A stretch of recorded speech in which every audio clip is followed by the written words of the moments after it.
Hi there. This is going to be a quick video walkthrough of my Getting Things Done and Personal Kanban system.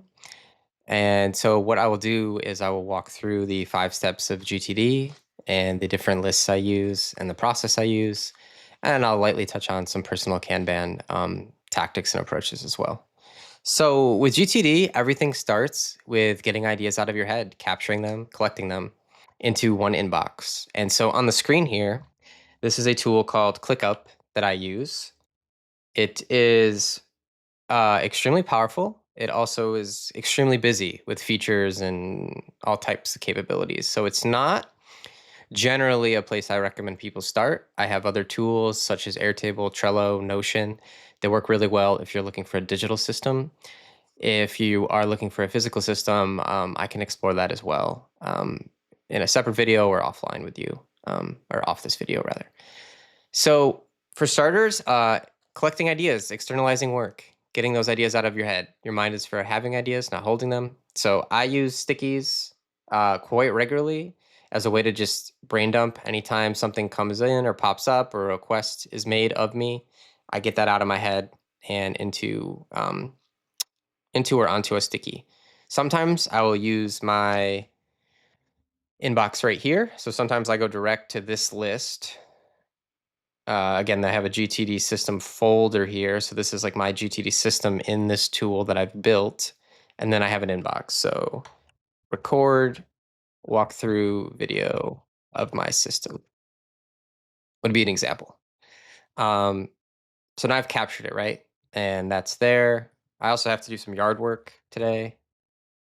Pick up the tree branches that were cut and empty the trash barrels full of weeds and branches. So this is just a real quick example of doing the brain dump, right? Getting those ideas out of your head, externalizing your work. And this is a great activity to do daily and as well as to do throughout. Like when you're working on other things, but something pops up, a new email comes in, a new text or phone call, notification comes in. That's when you can immediately just jot that down. Hey, get back to so-and-so, or, oh yeah, I have to do this thing.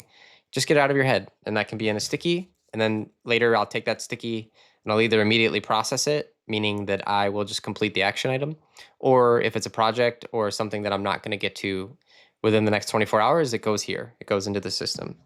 So at that point, we've kind of achieved the capture step, the collection step of GTD, getting everything into one place so you can actually process it. The next step is to clarify. So clarify, is it actionable, and what the next action is, the very next action. So for these, it's pretty straightforward. These are essentially tasks. This is a bit of a project with the yard work, but it would basically be like, in this case, I think I have to check if I have any empty barrels. And then if I do, fill the barrel, make a run with my car to empty the barrels. And then, pick up your, put away tools, put away resources in the yard. So that would be a super simple work breakdown for that. But even if I just keep the first one, like I'm going to start by actually seeing, do I have the space right now to pick up all those tree branches? So it's just a very next action. And that's all you really need to do. For larger projects or more meaningful work, not to say that this isn't meaningful, but these are simpler examples, you may also want to note what the outcome is you're seeking, what the result is you're seeking. It's always good to have the end state in mind, the end outcome in mind, what you're driving towards, what you're motivated by about the work, what it's going to do in terms of producing value for yourself or for others. So that's a really easy question, but an important question to framework. As an example, recording this walkthrough is going to help my clients better understand and visualize how they could set up a system for themselves and how the system actually how they can operate it, manage their work more effectively and efficiently, and develop better work management and workflow practices to get more done, but also to make the getting done easier so they become more efficient and more proficient in what they do. And that's really what we're after, because what that means is you're going to see better results. You're going to see better results in your business. You're going to see better results in your role as an employee. and it's going to open up new opportunities for growth, for advancement, for revenue, um, for promotion. So that's a big piece of why do this at all, right? Another piece of it that I touch on heavily is the mental freedom aspect and being able to have a trusted system in place so that you don't have to use your mind all the time to keep track of everything you have to do. Again, going back to David Allen's quote, the mind is for having ideas, not holding them. So that's a quick breakdown of how I start to clarify, and I do the clarify step. What is the very next action? Is it actionable? What is the very next action? I have a wealth, and this gets into Kanban a bit. I have a wealth of other fields, but typically I don't need to do too much other than maybe I want to put a due date on this for by tomorrow, and I'll call it a project because it's multi-step. It's probably going to take me a little bit of time. So that's the type of work, and then a due date. There are a number of other things I can include. I don't typically go too deep into this because what happens is I'm interested in flow of work, having work enter the system and actually get done, rather than spending way too much time managing work. But because I'm a nerd, I've gone very deep into this, and there are many things you can track. Like here's a desired outcome field. So like, beautify the yard. And I don't know if it's exactly true, but that's a somewhat of a clear outcome for why we're doing this work. Maintaining the property, right? Um, you could also put down source of work. So in this case, I have, is it a personal item? These are a number of different businesses that I work with or have started, with my primary business being Impact Hackers. In this case, this is a personal item. This is about yard work. It's not about my regular work activities. I also have an external tag. So if it's coming from outside outside the organization, a client, a customer, a prospect, I can note that here. But again, I don't go too deep into this for the most part because it becomes very. What happens is your brain starts to shift into like becoming a master of the management and not a master of actually getting things done and being efficient. But I think it's nice to call out. So there's priority flags built in here. Occasionally I use these. Time estimates is a really nice feature. So this is going to probably take me 45 minutes. Might be a little longer, shorter. Again, I don't always use that because it's kind of a given. I know what this is going to take. If it was a larger project, it might be nice to have like 4 or 5 hours, like have a real estimate. Um, that's the majority of what I do at this point. There are other actions that I'll take, such as stage of work, and this is actually really important. Now, I can either do this in my inbox or I can do it in a separate list once I place this in the appropriate list. So let's just go through this process a little bit more. So this is a project. It's personal. Record. This is actually, I'll just call this an action. It's going to take me about 20 minutes. It's for my business. I could also say that it's external for my clients, but I'll just keep it as Impact Hackers. So from there, what you would do, whether you have a physical or a digital system, is you just want to place, once you've processed all your to-dos, follow-ups, thoughts, ideas, you just want to place them in the appropriate container or list. So in this tool, I would just drag this to projects. I would drag this to actions. And voila, I now have a clean inbox. I've now processed these items. I've decided what's actionable and what the very next action is to do. And I've put in a little bit of context around the work to make it easier to execute and to make it more more detailed and clear what has to happen. So that takes us up through clarify. The next step is organize. And what I will do is I will show you very briefly the 7 or so lists I use to organize. So inbox has already been covered here. Next up, we go to actions. And in this list, we will have a series of actions. And I know this is a little busy. So again, this is not a starter level system. This is more advanced. I spent a lot of time with my business partner, Devin Shea, developing this. And there are still things that I don't like. But in overall, is it 80 to 90% efficient and effective at what I want it to do as a system? Absolutely. It crushes. And that's really the outcome I'm concerned with, not perfecting the system. So keeping things simple, one of the principles of Kanban is to visualize your work within a workflow. And essentially what that means is you want to have an idea of, if you think about a typical to-do list, usually you're just writing something to do and then you cross it off. And that's a good start. But what's going to help you really visualize your work and understand your workflow in greater detail and make better decisions is to see that work progress from its starting point, which is that you've identified something has to get done, all the way through to completion. And so, what these little tags are here is an actual workflow. And this can be viewed in a Kanban board style view, although I typically just use a list. But for the sake of explaining Kanban a little bit, this is the workflow for my tasks or actions. They start in a backlog, which means they've been defined and written down and organized in this list. And there's something that I can do when I have the time to pull work. I have a consideration field. This is not necessary, but it's basically just like, is there something in the backlog that I'm considering doing soon? Next up is the very next item that I'm prioritizing. And in progress would be things that I have started but not yet completed. And then this final column here is done. So when things get completed, you just slide the card over. So that's a typical Kanban board.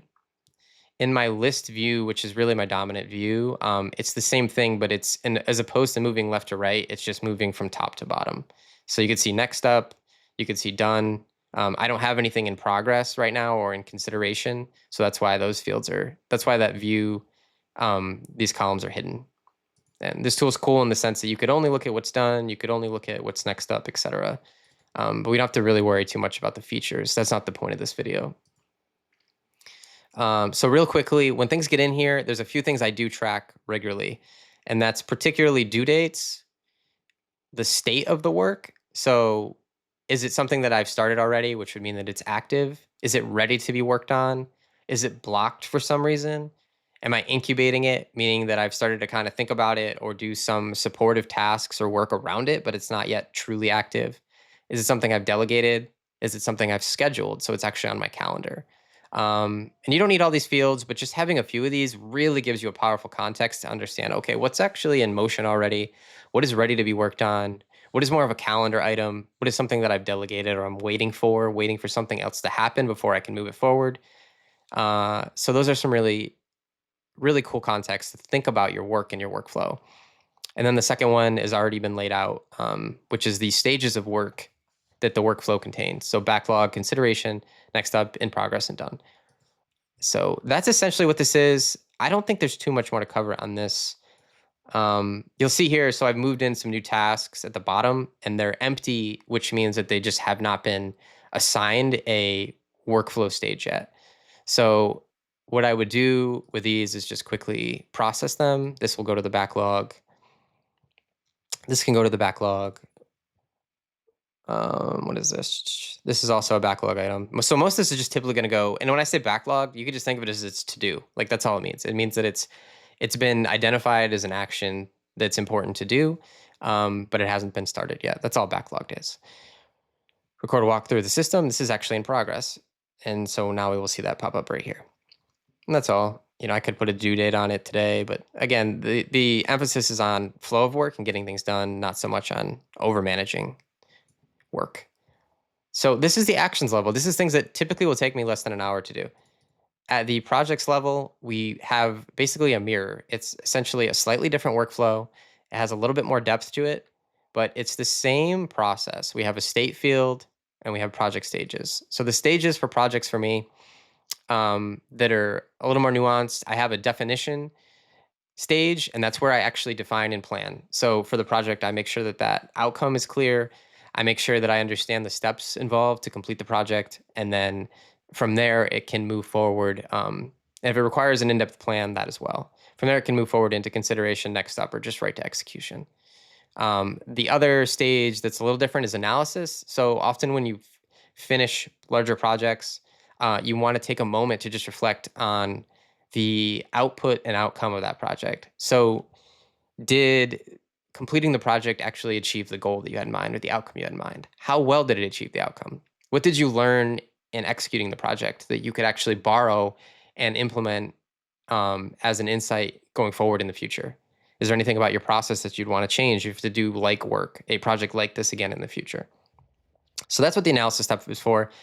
It's pretty clean. I don't do anything really more than that, but I just want to have that catch-all to make sure that we're achieving the outcomes, not just the work to be done involved in the project.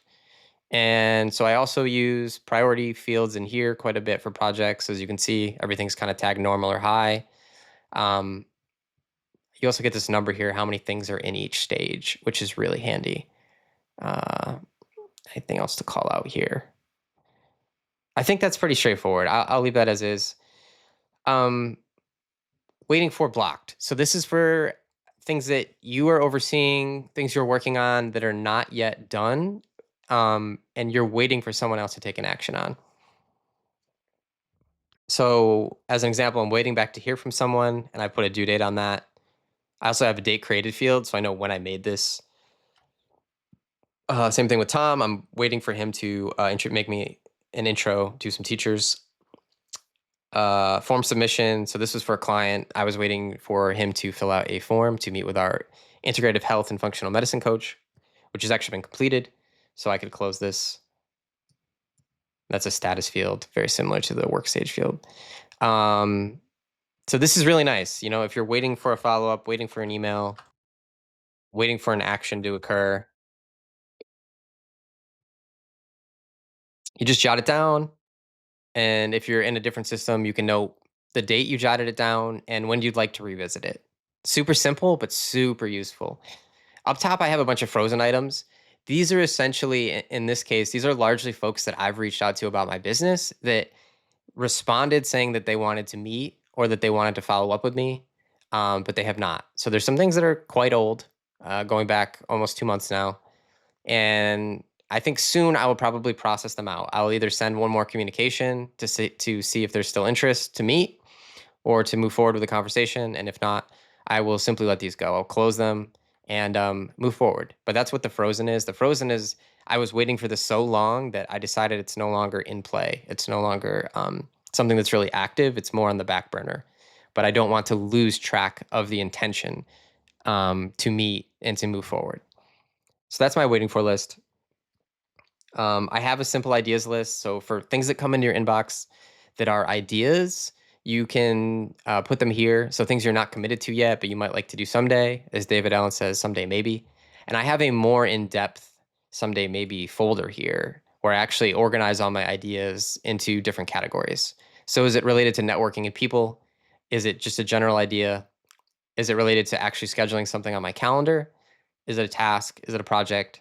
Is it skill development? And sometimes I also will track important questions that I'm asking of myself about my business, about my work, about life. So that's the ideas section. I have a bunch of other ones. I don't want to go too in depth here. Schedule recycler is a really cool concept I came up with. So if you've ever been going through a workday and you set an intention to work on a project or work on an activity, and for whatever reason something came up during the day, things took longer than you anticipated, and you didn't get to that work block, that's what this list is for. It's for me to catch work blocks that I intended to do, activities that I intended to perform that I just wasn't able to get to. And so what this does for me is it really cuts down on stress because I missed something or I wanted to get to something and I didn't. And it creates an opportunity for me to slot that back in to my calendar on a regular weekly basis. I can scan my calendar and I can decide, are there is this work that I missed important enough to slot in during, a 1 or 2 hour window or even a half-hour window where I have time available. So it's a really cool tool, really cool list to have. I think I'll leave it at that. There's a lot more here. I can go in depth. If any of these catch your eye, I would love to go into them in more detail, but I just want to give you the basic overview. And so this would essentially complete the organized step of the GTD method, step 3. Step 4 and 5, step 4 is review.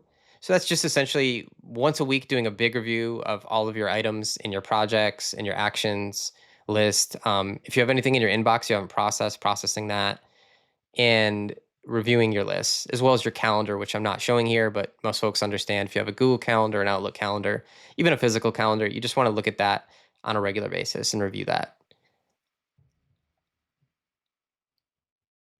So the final step due, it really comes down to prioritization. So as you saw, I have priority flags in here. You don't have to have something like this, but it can be handy to drive focus. I would say that even in here, I could do a better job. I have a lot of things marked high, about 6 or 7, although 3 of them really aren't actionable because they're an analysis. They're basically just, I need to just process these things through, check them off. So as far as where I would start, one of the principles of Kanban is to think about um, instead of starting new work, focus on finishing work because you want to create flow of work. You want to get more done. You don't want to actually start 10 projects, but have none of them complete because the value comes from the completion of the activity or the project. That's where the value is derived from. So oftentimes I'm looking at what's already been started. So at my projects level, that's things that are in execution. At my actions level, that's things that are in execution. It's just called in progress in here. And I would look to, in most cases, complete that work before pulling from the backlog. Um, the cool concept with Kanban is you're actually pulling work into your system rather than pushing work. Whereas most people that don't have a system or an approach to their workflow are often just pushing things in. An email comes in, a request comes up, and they just kind of force it into like, oh, I'll do that now. With Kanban, because you have a visualized workflow where you can see what's in progress and what the state of work is, you can really focus on pulling work in. And you only typically pull work in if it's urgent, if it's really time sensitive, or if you've completed items so that you actually aren't actively working on anything. There's nothing that's been started that isn't finished. Um, I'm going to leave it at that. This is a rather long video. I apologize for the length, but I think it gives you a really good overview of how to practice GTD practically, what the benefits are, and what some of the GTD and Kanban organizational structures and kind of uh, practices are around how to detail and put signals and indicators on your work, like these state fields, like this workflow stage field, things of that nature. So thanks for checking this out. Please reach out if you have any questions, thoughts, if you were inspired by any of this. I'm excited to work with you to help you actually put this into practice in your own job, in your own work, in your own business. And we will definitely start with a simpler version where we're really just focused on, can we do the 5 steps? Do we have containers for these core items? Lists that you can use and reference and review? And are we creating flow of work? Is work moving through a visual workflow so we understand where work is and how close it is to being done? Thanks for watching.